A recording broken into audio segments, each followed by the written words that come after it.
सर्वांना मराठी राज्यभाषा दिनाच्या शुभेच्छा। आज 5 एप्रिल 2020च्या दिवशी ठाण्यामध्ये त्यावेळचे मंत्री आमदार जितेंद्र आव्हाड यांनी त्यांच्या घरामध्ये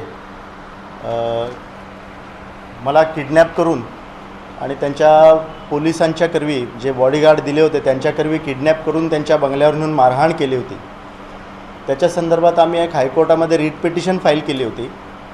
त्या रीट पिटिशनला हायकोर्टाने डिसमिस केल्यानंतर आम्ही सुप्रीम कोर्टात गेलो होतो आणि सुप्रीम कोर्टाने एक चांगलं असं जजमेंट आम्हाला 2 दिवसापूर्वी दिलेलं आहे आणि त्याच्याच क्लेरिफिकेशनसाठी आणि त्याच्याच डिटेल काय आहे ती ऑर्डर काय आहे याच्या संदर्भात ही प्रेस कॉन्फरन्स घेतो आहे आणि माझे लॉयर गाणू सर त्याच्याबद्दल डिटेलमध्ये सांगतील आपल्याला। अमृत नोनी ऑर्थो प्लस घेतल्यापासून माझे गुडघ्याचं पेनिंग किंवा ही कमरेचे त्रास होता कमी झालेला आहे। धन्यवाद अमृत नोनी ऑर्थो प्लस। आरोग्याचा भरोसा अमृत नोनी ऑर्थो प्लस।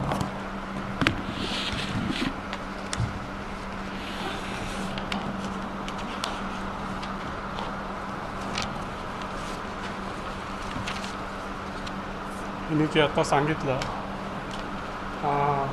त्याच्यात थोडे डिटेल्स राहिलेले आहेत की सुरुवातीला त्यांनी जो FIR फाईल केला 2020मध्ये 6 एप्रिलला, म्हणजे 5 एप्रिलच्या रात्री ही घटना झाली। 6 एप्रिलला सकाळी FIR रजिस्टर झाला आणि त्याच्यात अज्ञात इसम असं होतं, अज्ञात इसम असं होतं, म्हणजे unknown persons to put it in English. तर मग हळूहळू काय झालं, मग आम्ही रिट पिटिशन फाईल केली। आय थिंक 17 का 20 तारखेला आम्ही एप्रिलला फाईल केली होती, म्हणजे ही मीच फाईल केलेली होती। सुरुवातीपासून मीच होतो त्याच्यामध्ये। तर जसं हायकोर्टचं प्रेशर येत गेलं या लोकांवर तसे त्यांनी हळूहळू सेक्शन्स ॲड करत गेले, मग लोकांना अरेस्ट करत गेले।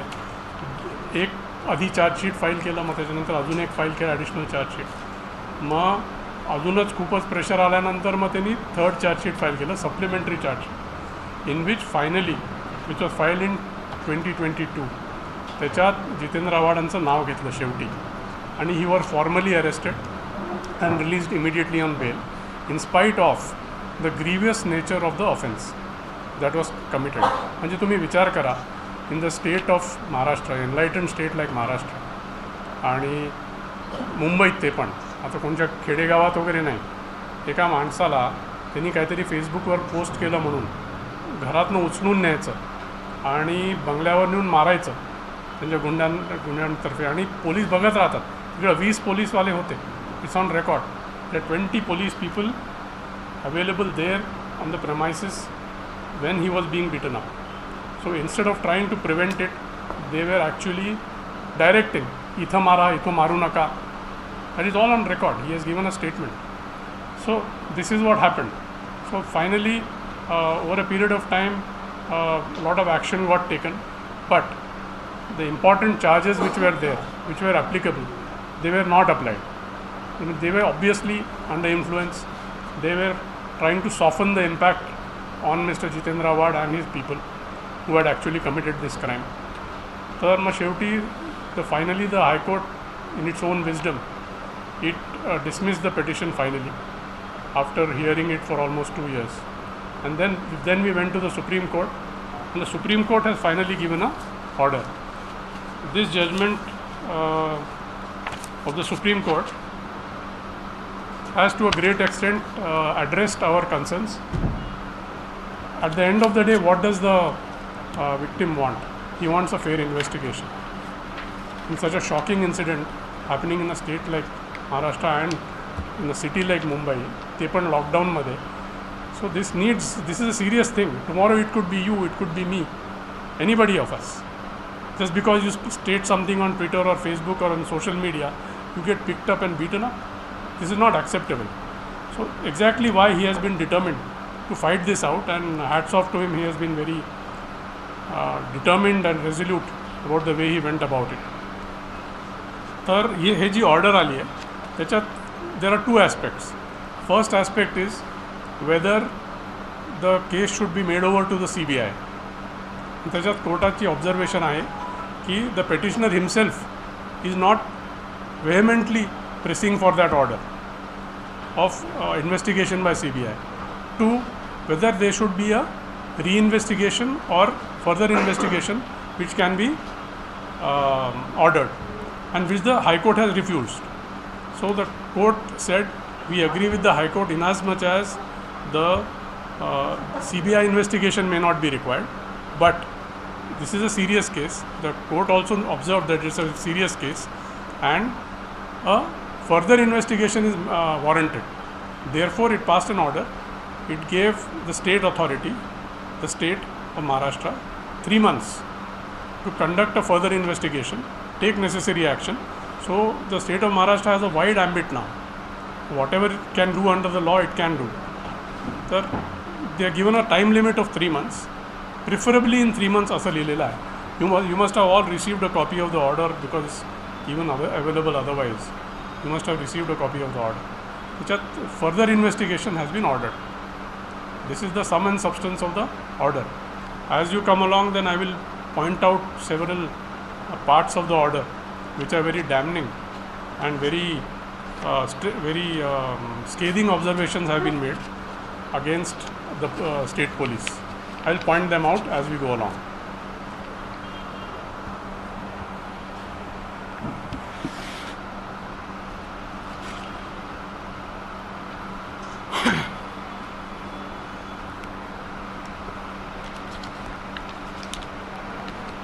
ज्या वेळेला आमदार साहेबांना अटक झाली, त्यांना 2 तासामध्ये सोडून दिलं आणि ती अटकसुद्धा पोलिसांनी एवढीसुद्धा तस्ती घेतली नाही की ते इन्व्हेस्टिगेट करून अटक करतील. मीच दिलेल्या ऑडिओ रेकॉर्डिंगच्या अनुषंगाने किंवा त्याच्याच प्रमाणे त्यालाच एव्हिडन्स पकडून त्यांनी अटक केली आणि चार्जेससुद्धा फ्रेम केले नाहीत. चार्जेस त्यांच्यावरती फ्रेम झाले ऑलमोस्ट 2.5 वर्षानंतर, म्हणजे 28 नोव्हेंबर 2022ला त्यांच्यावरती चार्जेस फ्रेम करण्यात आले. विषय हाच होता की सामान्य माणसांना तुम्ही अशा पद्धतीने वागणूक देता, हे योग्य आहे का?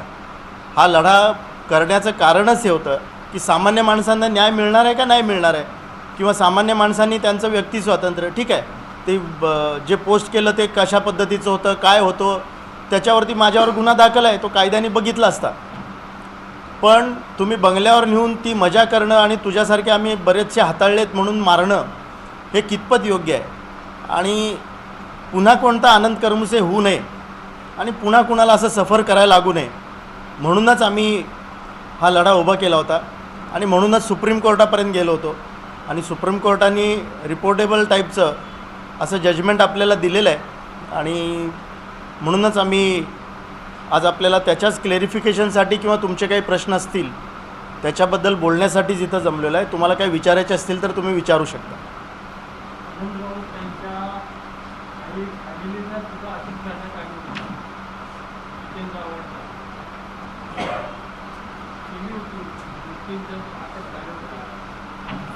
नाही, त्यांच्या फॅमिलीत कुणाला अटक नव्हती झाली.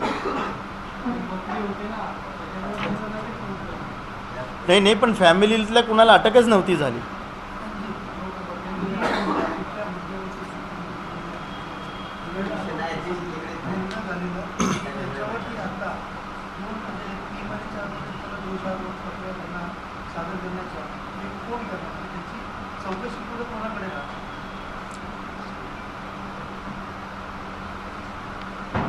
सुप्रीम कोर्ट म्हणाले the state shall conduct a investigation. आता मग स्टेट कोणाला देते? CIDला देते किंवा एका पर्टिक्युलर ऑफिसरला देते किंवा it is the state's choice. The state has not yet declared or announced who is going to conduct the investigation.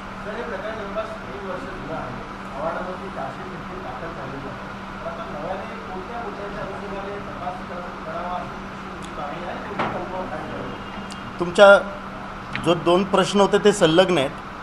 आम्ही सुप्रीम कोर्टात का गेलो तर तपासामध्ये ज्या त्रुटी होत्या, जो तपास झाला तो सदोष होता आणि तो इतका सदोष होता म्हणजे तुम्ही बघाल तर डॉक्टर जितेंद्र आव्हाड हे काही मेडिकल प्रोफेशनल डॉक्टर नाही आहेत, पण त्या अटक झालेल्या लोकांना बेल मिळावी म्हणून त्यांनी स्वतः कोविड सर्टिफिकेट दिलेले आहेत, कोविड रिपोर्ट पॉझिटिव्ह दिलेले आहेत, त्यांना बेल मिळावी म्हणून.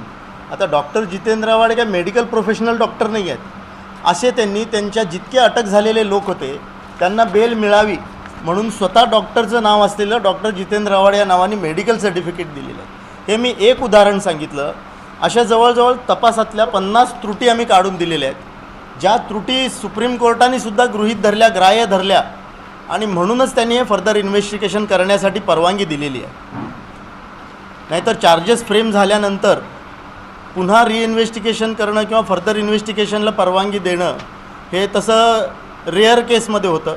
पण आमचे ऑब्झर्वेशन्स योग्य होते आणि सुप्रीम कोर्टाने पुढं हे सुद्धा म्हटलेलं आहे की हायकोर्टानेच हे कन्सिडर करायला हवं होतं आणि हायकोर्टाने ही एक एरर केलेली आहे. त्यांच्या निदर्शनाचे आणूनसुद्धा त्यांनी फर्दर इन्व्हेस्टिगेशनला परवानगी न देणं ही हायकोर्टाची एरर आहे आणि हायकोर्टानेच ते कन्सिडर केलं असतं तर मला सुप्रीम कोर्टापर्यंत जाण्याची गरज नव्हती.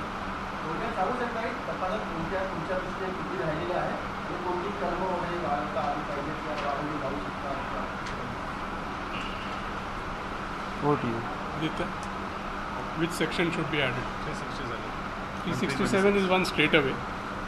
कारण काय हे जे आधीपासून आम्ही म्हणत आहोत की section 367 of the IPC should have been added. There are several other sections which could have been added. But त्यांना जे किडनॅप केलं गेलं होतं that is for the purpose of causing grievous harm. त्यांच्याशी गप्पा मारण्यासाठी तर नेलं नव्हतं त्यांना. It was for the purpose of causing grievous harm. तर त्यांना जे पिकअप केलं, त्यांना ते किडनॅप केलं घरावरनं, ते it is for causing harm, causing grievous harm. Therefore, 367 was absolutely applicable, and now the police will decide whether they will apply 367 or not.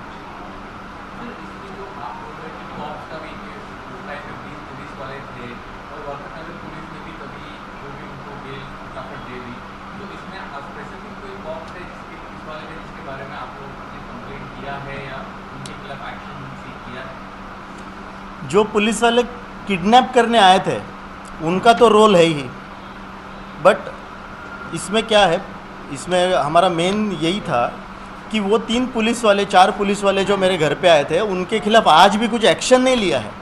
End care has been taken that they will get bail within a days time so that उनका नौकरी बचा रहे और 4 घंटे में उनको bail मिल जाए, बिकॉज 24 आवर्स अगर वो अंदर रहेंगे तो उनका नौकरी भी सस्पेंशन भी हो सकता है. तो utter care has been taken that they will get bail in 4 hours time, that also on Sunday, so that I will also not get any advocate and I cannot intervene in that matter. So this is how they have dealt with this matter, and that's why we went to Supreme Court.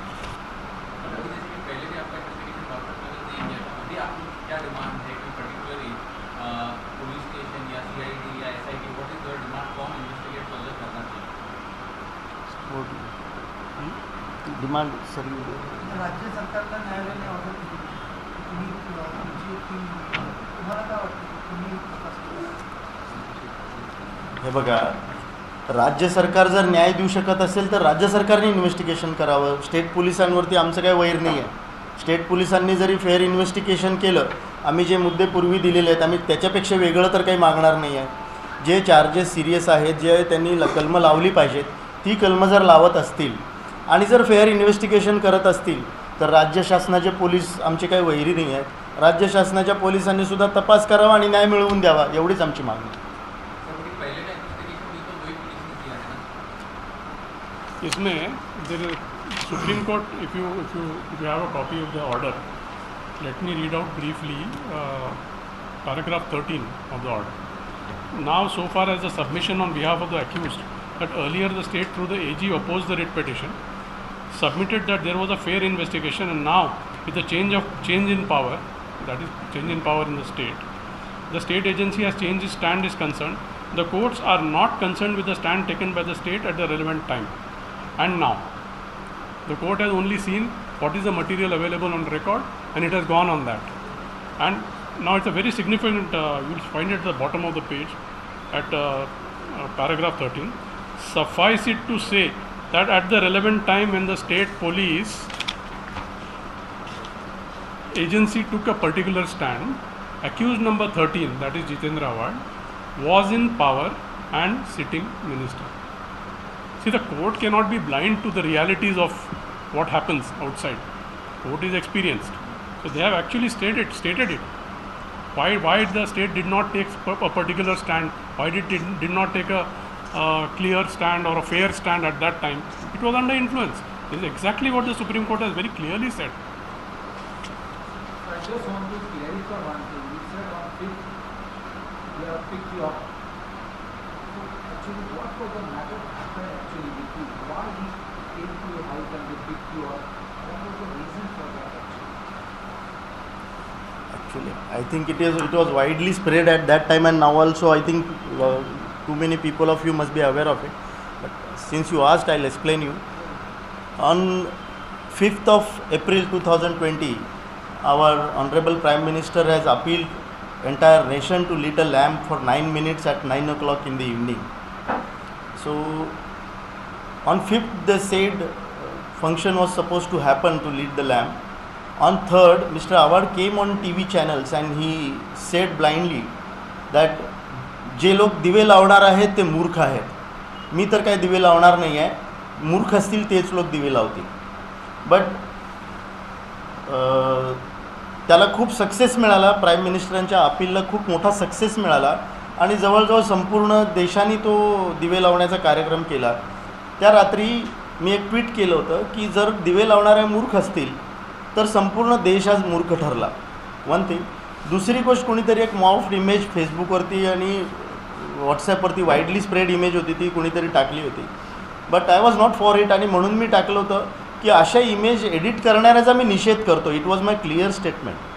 But since I am staying now also nearby his home and I was easily approachable and he was having all the time his guns around him. He was having his bodyguards so that they can reach my home and they can easily pick me up with the use of his bodyguards. And म्हणून त्यांनी त्यांचे bodyguard आणि गुंड पाठवून मला बंगल्यावरती घेऊन गेले आणि मारहाण केली होती. So this was the incident. आता तुम्हाला असं वाटतं का त्यावेळी सरकार होतं ते बदललेलं आहे आणि आता सरकार राज्यामध्ये वेगळं झालेलं आहे, तर या माध्यमातून पोलिसांच्या माध्यमातून पण तुम्हाला जे न्याय हवा आहे तो मिळेल? पोलिसांनी जर चौकशी केली तर तो न्याय मिळू शकतो. जर कदाचित जे सरकार असतं तर CBI किंवा तत्सम केंद्रीय संस्था ज्या आहेत त्यांच्या माध्यमातूनच तुम्हाला न्याय मिळाला. हे बघा, मी परत एकदा सांगतो की आम्ही CBIसाठी मागणी केलेलीच नव्हती ना आता ना पूर्वीच्या रेटमध्ये. आमची क्लिअर मागणी हीच होती, CBI किंवा फेअर इन्व्हेस्टिगेशन जे बायस होणार नाही अशा पद्धतीचं इन्व्हेस्टिगेशन व्हावं. आता सुप्रीम कोर्टामध्ये स्टेटनी स्वतःच जेव्हा कबूल केलं की हो पूर्वीच्या तपासामध्ये थोड्या त्रुटी आम्हालासुद्धा दिसत आहेत आणि ह्याला फेर तपासाची गरज आहे, पुन्हा तपासाची किंवा फर्दर इन्व्हेस्टिगेशनची गरज आहे. जर स्टेट स्वतःच म्हणत असेल की आम्ही फर्दर इन्व्हेस्टिगेशन करून तुम्हाला न्याय देऊ, तर आम्हाला स्टेट पोलिसांनी किंवा स्टेट इन्व्हेस्टिगेशन एजन्सीनी जरी केलं तरी आम्हाला त्यांच्याशी काही प्रॉब्लेम नाही आहे.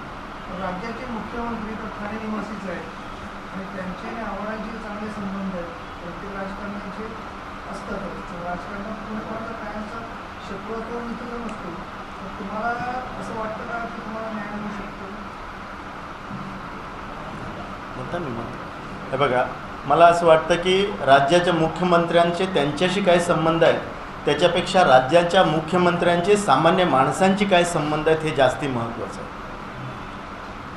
ते अप्रोचेबल असतील आणि ते जर लोकांना न्याय मिळवून देत असतील तर त्यांचीच प्रतिमा चांगली होणार आहे. आणि त्या दृष्टीने जर विचार करून ते जर तपास करून देणार असतील तर सामान्य माणसांमध्ये त्यांच्याबद्दलचा संदेशच चांगला जाणार आहे. एका माणसाला सांभाळावं की संपूर्ण महाराष्ट्रातल्या जनतेला न्याय मिळवून देतोय अशी प्रतिमा बनवावी हे आता मुख्यमंत्र्यांनी ठरवायचं आहे. आणि मला असं वाटतं की ते चांगल्या पद्धतीने तपास करून न्याय मिळवून देतील.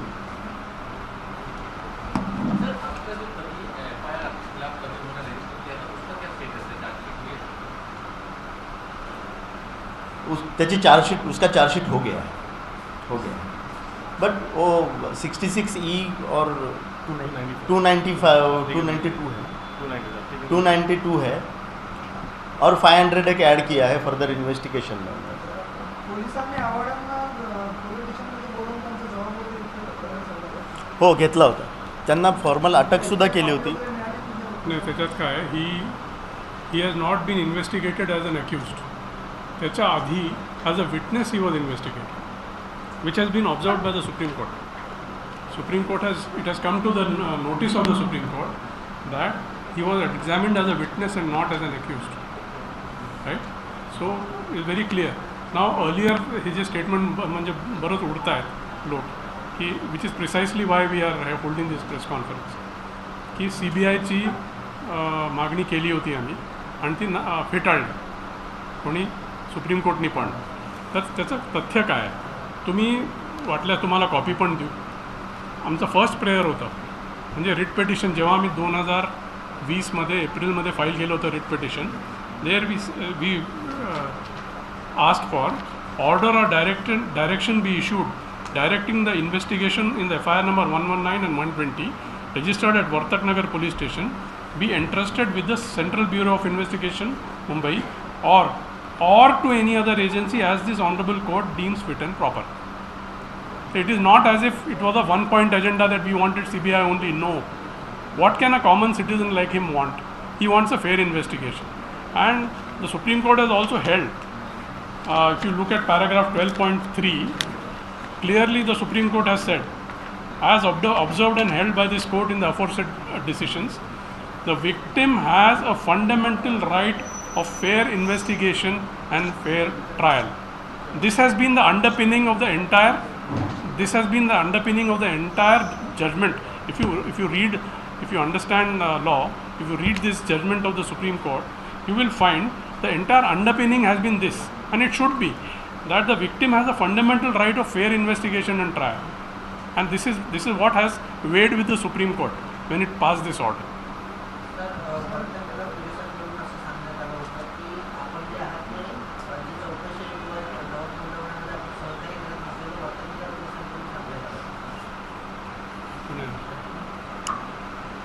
वर्तकनगर पोलिसांनी असं कुठेही लिखित स्वरूपात मला दिलेलं मला आठवत नाही आहे. त्यांनी कोर्टात एका ठिकाणी असं म्हटलेलं आहे, पण मी त्यांना तपासात सहकार्य करत नाही वगैरे असं कोणताच प्रकार नाही आहे. त्यांनी मला 6 वेळा बोलवलं आणि मी 12 वेळा त्यांच्याकडे गेलेलो आहे.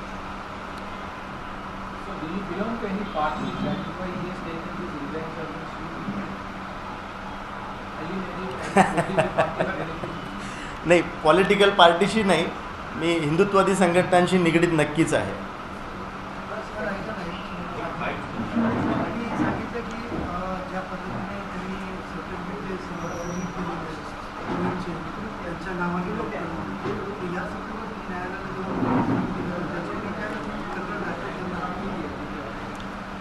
आता तो पुढच्या इन्व्हेस्टिगेशनचा भाग आहे. त्या इन्व्हेस्टिगेशनमध्ये जर कारण हा चार्जशीटचाच भाग आहे, जे पूर्वीच्या तपासातले लॅकुनाज होते त्याच्यातला एक भाग तुम्ही समजू शकता की डॉक्टर जितेंद्र आव्हाड स्वतः डॉक्टर असल्यासारखे, मेडिकल प्रोफेशनल डॉक्टर असल्यासारखे कोविड सर्टिफिकेट वाटत सुटले होते कारण त्यांच्या गुंडांना बेल मिळावी. कारण हे गुंड दुसरे तिसरे कुणी नाही आहेत, आधीही तेच होते, नंतर झालेल्या गुन्ह्यांमध्ये सुद्धा तेच लोक दिसत आहेत, सगळे चेहरे तेच आहेत, नावं तेच आहेत आणि कुठेतरी हे टोळी प्रमुखासारखं काम करत आहेत. आणि ते लोक आत गेले तर ह्यांचं टोळकं कमकुवत होऊ नये म्हणून त्यांना बेल दिली होती असं मला वाटतं. आणि जर तो पोलिसांना पुढच्या तपासामध्ये गुन्हा वाटत असतील तर ते त्या पद्धतीने तपास करतील त्याचा.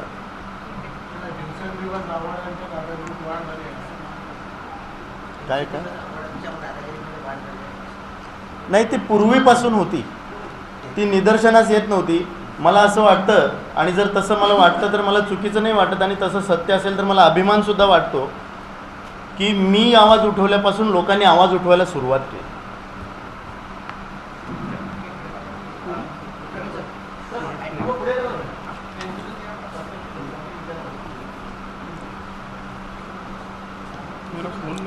मी इथं ठेवलं. हे कन्क्लूड करायचं आहे का? बोला ना.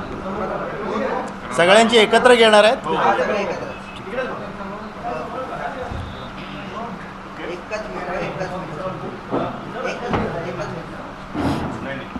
सर फाईट आहे, आम्ही 2 प्रश्न विचारतो.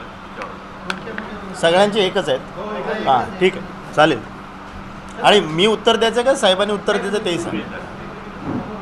सर, उच्च न्यायालयात याचिका फेटाळल्यानंतर तुम्ही सुप्रीम कोर्टात गेलेला, काय नेमकी सुप्रीम कोर्टात तुमची याचिका होती, काय मागण्या होत्या आणि सुप्रीम कोर्टाने काय झेडलं? आमच्या मागण्या ज्या हायकोर्टामध्ये होत्या त्याच सुप्रीम कोर्टात होत्या की तपास हा निष्पक्ष पद्धतीने होत नाही आहे आणि कुठंतरी दबावाखाली पोलीस तपास करतायत का अशी आम्हाला शंका होती आणि काही निदर्शनं त्यांच्या चार्जशीटमध्ये आम्हाला दिसून आली. तीच निदर्शनं आम्ही हायकोर्टात मांडली. त्याच्यामध्ये एकाही निदर्शनामध्ये बदल न करता आम्ही तीच निदर्शनं सुप्रीम कोर्टात मांडली. जे हायकोर्टाने फेटाळलं होतं ते सुप्रीम कोर्टाने मान्य केलं आणि पुढं तपास करण्याचे आदेश दिलेले आहेत. तुमची सीबीआय इन्व्हेस्टिगेशनची मागणी होती, मात्र ती फेटाळलेली आहे आणि जे तुमचे अपोजिशन आहे ते म्हणतात की त्यांचा विजय झाला, तर त्याकडे कशा पद्धतीने त्यांचा विजय झाला तर त्यांनी तो साजरा करावा. पोलीस त्यांच्या घरी पोचतील. बाकी आम्ही CBIची मागणी अशी पूर्वी कधी केलेलीच नव्हती. आम्ही फक्त फेअर इन्व्हेस्टिगेशन व्हावं हीच मागणी केलेली होती. जर CBI किंवा दुसरी तपास यंत्रणा जे आम्हाला न्याय मिळवून देतील अशा पद्धतीने आम्ही मागणी केलेली होती. या प्रकरणामध्ये ऑलरेडी चार्जशीट फाईल आहे, आव्हानामध्ये ही चार्जशीट फाईल केलेली आहे पोलिसांनी. तर आता फेअर इन्व्हेस्टिगेशनमध्ये कोणते नवीन मुद्दे यायला पाहिजेत आणि कोणते सेक्शन तयार झाले पाहिजे असं वाटतं? एक तर कलमं जी लावलेली आहेत त्या कलमांवरती विचार होऊ शकतो. दुसरी गोष्ट जे आम्ही तपासामध्ये लाकुनाच दिलेले आहेत, जसं टॉवर ड्रम रेकॉर्ड व्यवस्थित तपासण्यात आलेलं नाही आहे, CDR व्यवस्थित काढण्यात आलेले नाही आहेत, CCTV फुटेजेस आम्ही पत्र देऊनसुद्धा कलेक्ट करण्यात आलेले नव्हते, किंवा अशी ही गोष्ट मी कधीच विश्वास ठेवू शकणार नाही की एक कॅबिनेट मिनिस्टरच्या घरात CCTV नाही आहे आणि तो CCTV 15 दिवस खराब आहे हे मी तरी मान्य करू शकत नाही. पण पोलिसांनी ते मान्य केलं. अशा बऱ्याच चुका ज्या आहेत त्या चुकांची दुरुस्ती झाली की पूर्वीचा तपास हा फेअर होतो. गेले 2.5 वर्ष दुसऱ्या पक्षाचं सरकार होतं, आता सत्ता बदललेली आहे. तर काही नवीन सरकार तुम्हाला न्याय देईल, फेअर इन्व्हेस्टिगेशन तुमची मागणी होती ती करेल असं वाटतं? त्यांनी तसं लिहून तरी दिलेलं आहे सुप्रीम कोर्टामध्ये.